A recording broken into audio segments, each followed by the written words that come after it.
tutoriel pour aller plus loin, si jamais vous avez envie de faire votre propre projet Unity, qu'il soit VR ou non.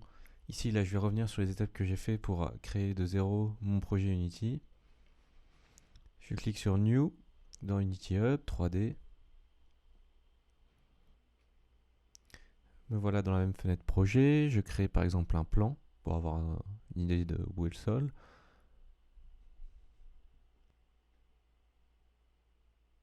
Je vais aller sur l'Asset Store. L'Asset Store, c'est le magasin de tous les plugins, tout ce qu'on peut acheter, parfois gratuit, qu'on peut rajouter à notre projet Unity directement de façon un peu toute faite. Par exemple, je pourrais télécharger des ciels différents. Je vais taper SteamVR et je vais aller télécharger le premier produit proposé, SteamVR Plugin. Ici, je l'ai déjà acheté, enfin installé. Du coup, il me propose directement de l'importer. Sinon, il faut d'abord l'installer et ensuite vous aurez le bouton Import. Ça veut dire que j'importe ce plugin dans le projet.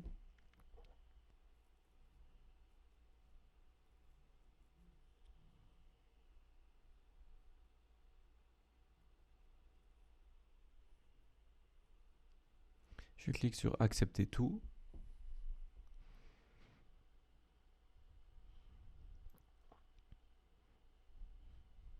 Maintenant, quand je reviens dans mon projet, dans la console, j'ai une erreur en rouge parce que je n'ai pas mon casque VR, mais elle part. Quand je fais clear, et je vois qu'un nouveau dossier est apparu dans mon project window. SteamVR et un autre dossier, SteamVR. Je vais cliquer sur le premier, SteamVR, aller dans Interaction System, Samples, et ici cliquer sur la scène Interactions. Une scène, c'est comme un niveau de jeu vidéo. Nous travaillons ici sur une scène, et là je change de scène. Il me propose de sauvegarder les changements, je le fais. Et Steam propose du coup une scène où il y a plein d'exemples d'interactions à faire avec de la VR.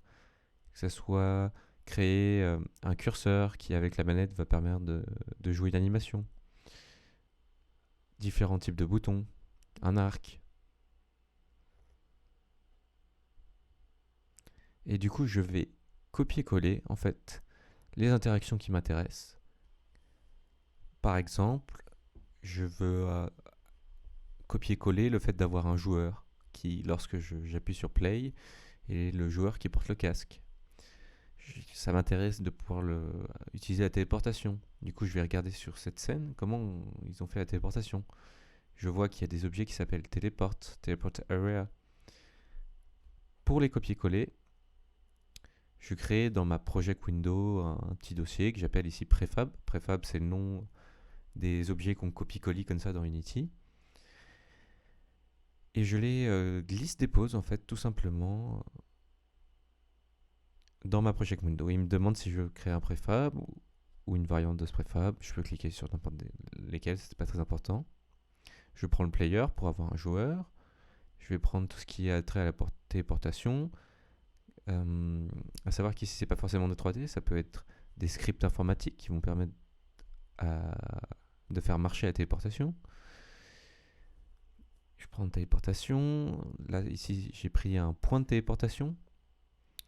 Et je vais prendre une zone de téléportation. Le point de téléportation, c'est si jamais vous voulez mettre un seul point, enfin une multitude de points auxquels vous pouvez vous téléporter, des points de vue par exemple.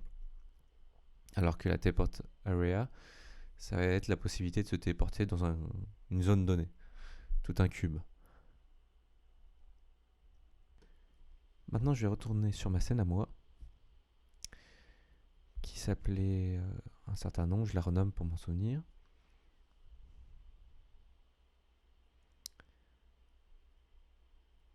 Ma scène, elle se situe dans le dossier scène, dans la partie Project Window.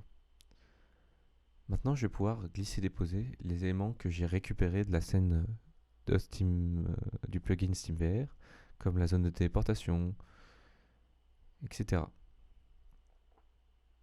Que je peux agrandir par exemple.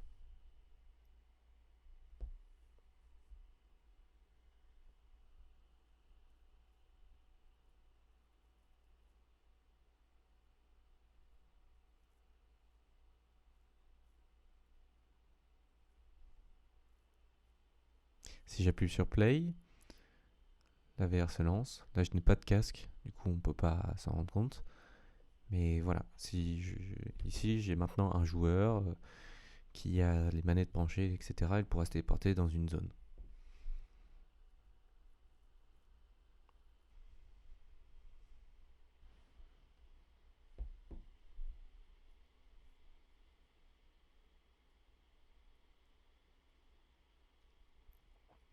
Les caméras sont des objets qui permettent d'avoir un point de vue, de voir. Logiquement, si vous avez mis un player, un joueur, il a une caméra sur sa tête. Si vous mettez d'autres caméras, des caméras fixes par exemple, qui ne bougeront pas lors du jeu, il faut souvent bien les activer pour éviter d'avoir des problèmes et que le joueur dans le casque voit une caméra fixe et non pas la caméra qui est accrochée à son corps.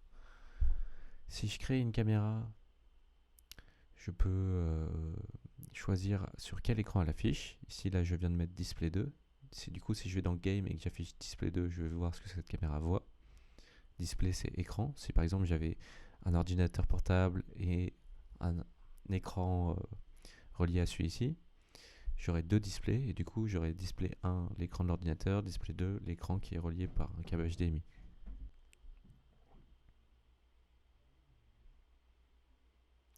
Un contrôle qui est pratique, c'est lorsque vous sélectionnez votre caméra dans la hiérarchie Windows et que vous vous déplacez dans la scène View, vous pouvez faire CTRL SHIFT F pour ramener la caméra sur la vue que vous avez.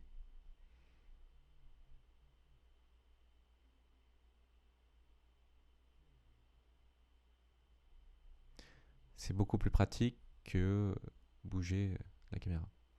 Maintenant, on va parler des lumières. Vous pouvez voir dans votre hiérarchie Windows une light, une ambient lighting.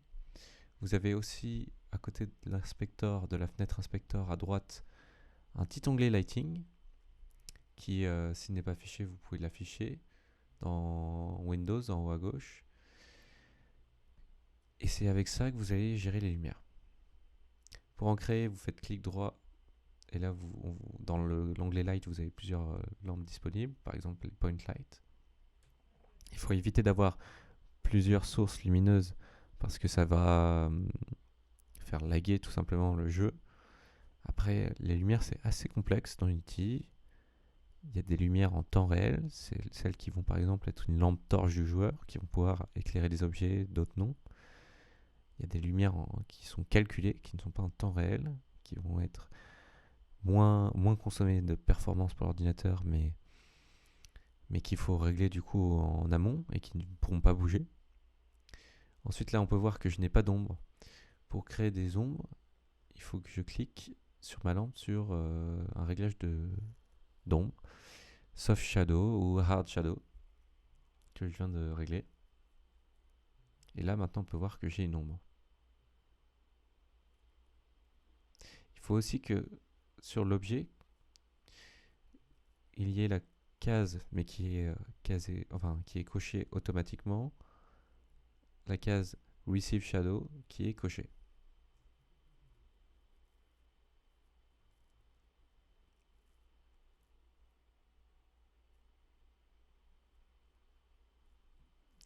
Du coup, par exemple, ici, on peut voir que j'ai une scène de nuit. C'est dans le petit onglet Lighting à droite que j'ai changé en fait l'intensité de la lumière aux environs de 0. Et du coup, l'ambiance lumineuse générale est très sombre. Enfin, la chaîne YouTube Breakies qui présente à peu près tout et n'importe quoi sur ce qu'on peut faire avec Unity. Que ce soit de l'intelligence artificielle, des terrains, Voilà, vous aurez toutes les ressources nécessaires et c'est très bien présenté.